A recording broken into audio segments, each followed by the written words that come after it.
crucial equation. Without private markets, there's no calculation to coordinate courses, allocate resources, incentivize choices, because it lacks prices. What crop should I grow? Should this factory go? Should I pick a J.O.? How would your planners ever know?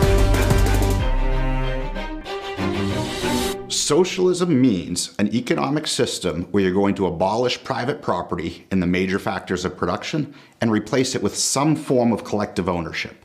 In practice, for anything that's a large society, that means de facto government ownership and control of the means of production. Ludwig von Mises launched what became known as the socialist calculation debate by publishing an article in 1920 called Economic Calculation in the Socialist Commonwealth. And in it, he says, let's assume the best of intentions of the planners. Let's assume the best efforts from the workers, new socialist man, which, by the way, that guy never showed up to work. But in any event, he says, assume new socialist man who will work for the common good. Then he asks, how is this system going to calculate to figure out how to produce different things?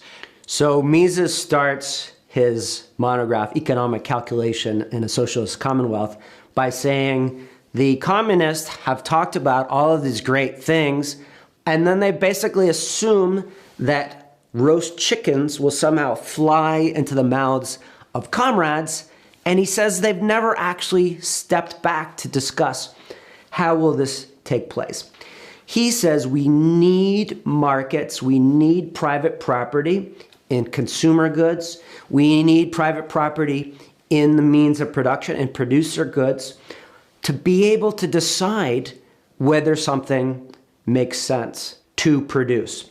If you don't have private ownership of the means of production, you can't have a market for the means of production. Without a market for the means of production, you don't generate prices for them.